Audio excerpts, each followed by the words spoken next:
Servus and welcome to Flo's German Kitchen. I'm Flo, this is my kitchen and I show you how to cook the German way. Today it is Schnitzel Day. We're gonna prepare Wiener Schnitzel, Vienna Schnitzel, and actually you're right, Vienna is in Austria. It is not totally German, but who cares?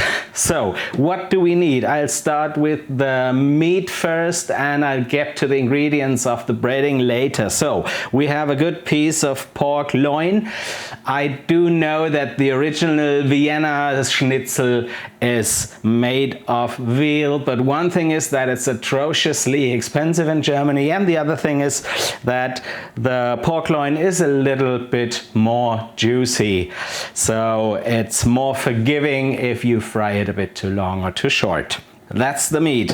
What else do we need? We need pepper, we need salt, we need some plain mustard, we need nutmeg. Okay. And of course, a good guzzle of German beer.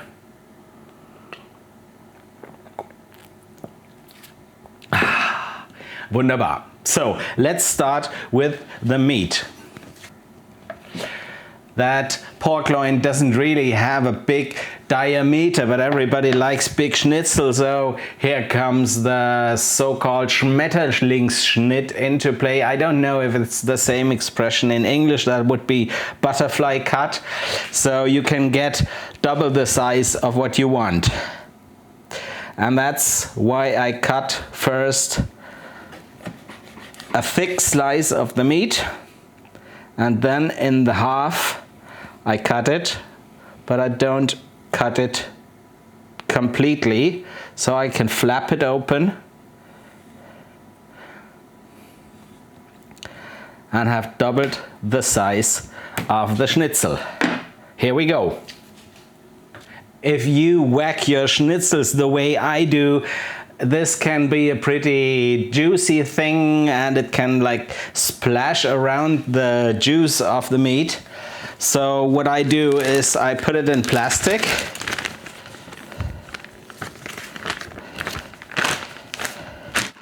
And this avoids the splashing. Everything keeps clean. You don't have to clean the meat tenderizer. And it's got two sides.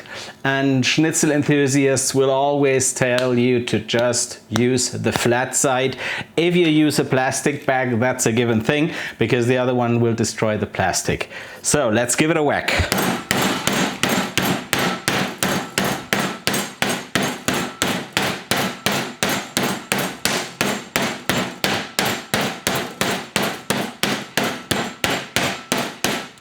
Flip it over once in a while.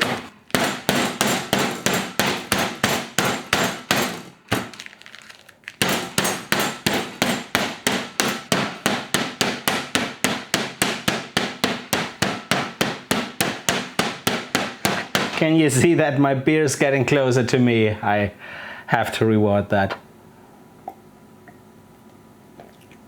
I put it back.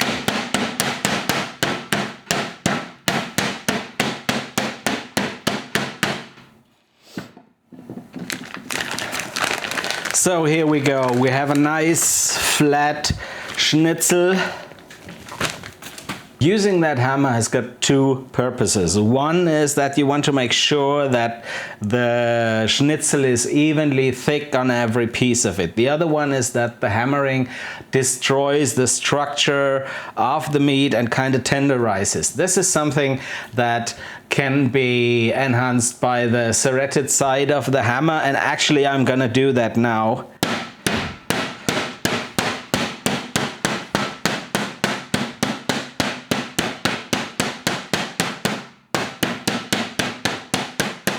Working the meat with that side makes it even more tender.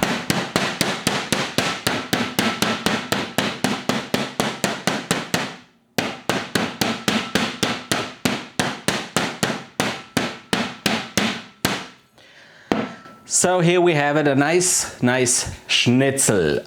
What we do first, and yes, I admit this is something that's not in the really traditional original recipe, but it pays if you do it because it just adds some extra flavor to the schnitzel.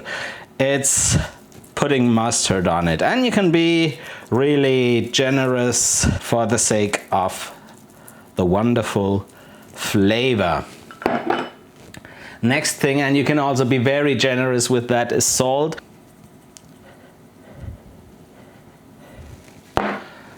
And pepper.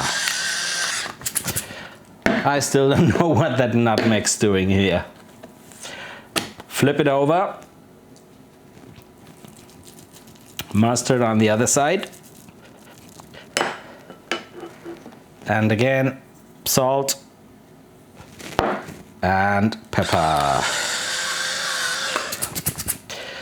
So that's the meat. I'll set up everything for the breading and see you back in a minute.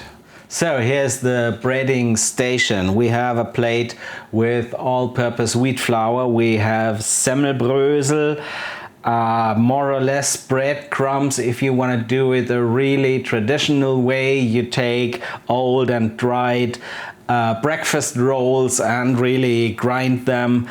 But you can buy that in packs, that's wonderful. You need egg.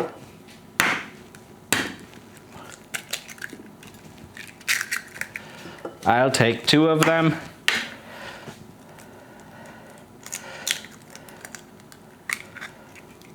You don't need 2 eggs for 1 schnitzel, but my family would hate me if I'd really do just 1. So later on I'll do some more.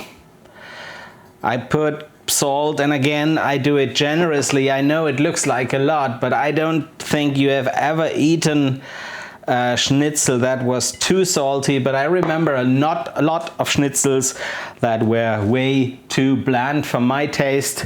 So some more salt, and I put cream that makes the whole thing a bit nicer, smoother.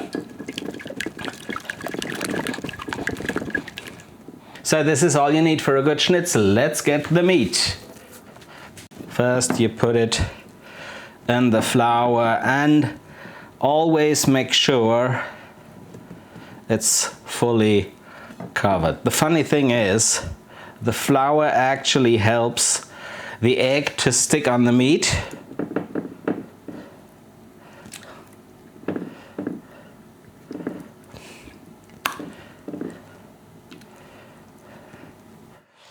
While the egg makes the breadcrumbs stick. You want to make sure that the schnitzel is really covered in breadcrumbs, but then you don't need to hammer on it. Just be gentle with your food. Be always gentle with your food. I'll set up my stove and then I'll show you what makes sauteing a schnitzel a very special thing. So let's make schnitzel. If you want to do it really traditional and if you want to really get the most out of your schnitzel, what you take as fat is Butterschmalz, cleared butter, but that's very, very expensive, at least in Germany. So I take vegetable oil, and you have to take a real lot because the schnitzel needs to float. What you want to do is to saute it and to souffle it. That means the schnitzel is really floating in the fat, and what you do, I will show you later on, is but you keep shaking so that the oil spills over the schnitzel. So while we're waiting for the oil to heat up, you can take any sort of pan because nothing's gonna stick with that amount of oil, but what's important is that you have a pan with a steep edge, because if you're souffleing the schnitzel, you don't want the fat to spill over. So let's check the temperature. We're getting pretty close. In Celsius, the right temperature is 170, and let me just check.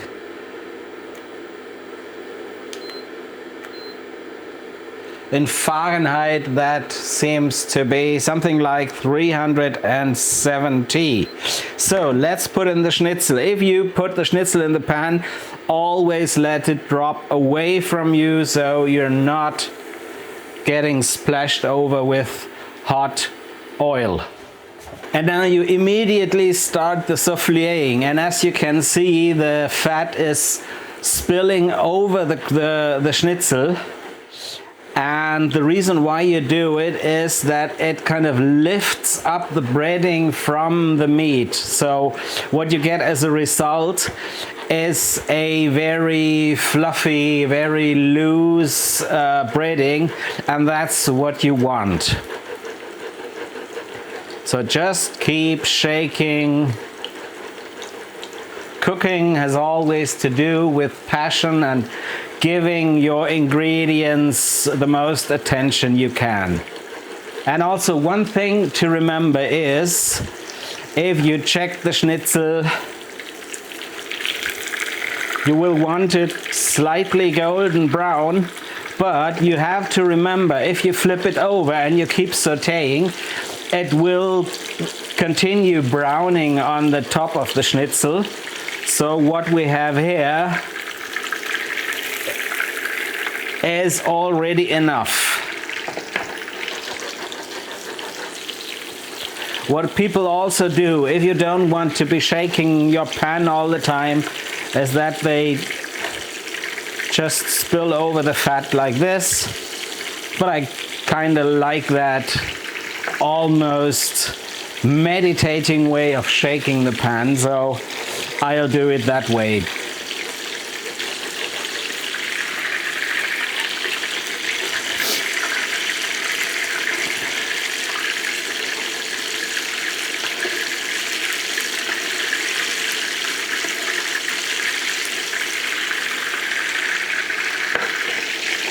Of course, you can combine these techniques to really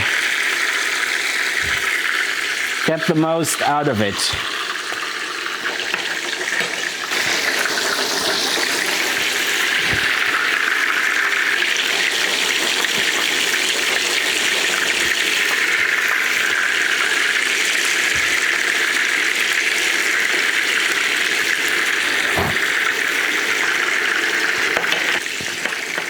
So let's check. Yeah, this is definitely done.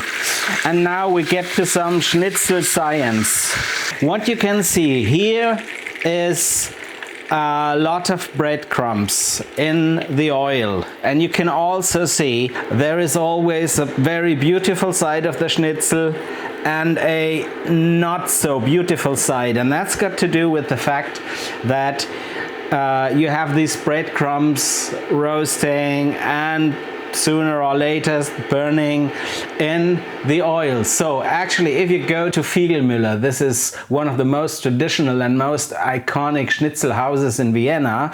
What they do is they're actually using two pans. They fry one side of the schnitzel in pan one, and when they flip it over, they put it to the next pan. And that's why the schnitzels there have two equally beautiful sides.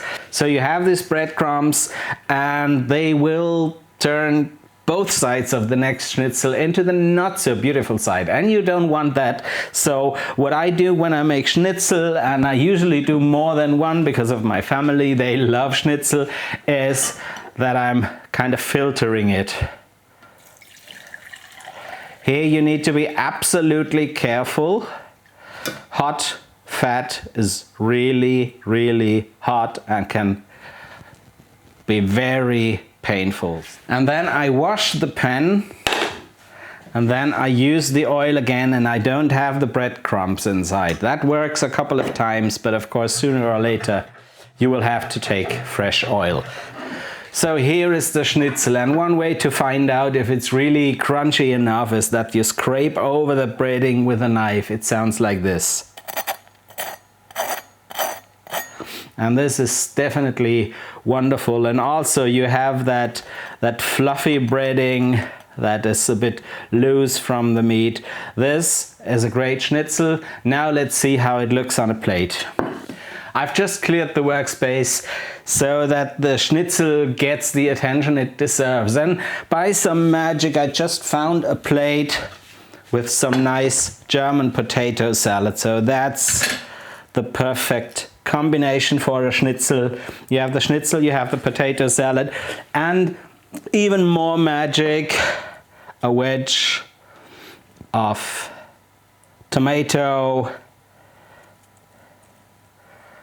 a few twigs of parsley, and a piece of lemon. Now, doesn't that look wonderful? Now let's check if the taste keeps what the eye promises. I always eat my schnitzel with lemon juice, and if you want to avoid lemon splashing in your eyes or something, you can just take the fork and then press it and have the lemon juice go over your schnitzel. Now see how fluffy that is. This is just what you want.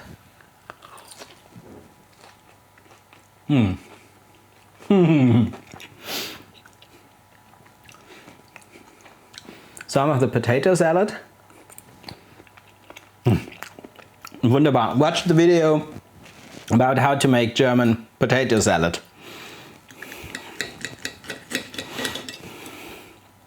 This is so wonderful. I just don't want to stop eating. So we're done here anyway. If you like my video, hit the subscribe button, give me a thumbs up, leave me a comment what you want me to cook for you next. And always just enjoy what you're doing. Enjoy schnitzel, celebrate schnitzel. Cheers to schnitzel.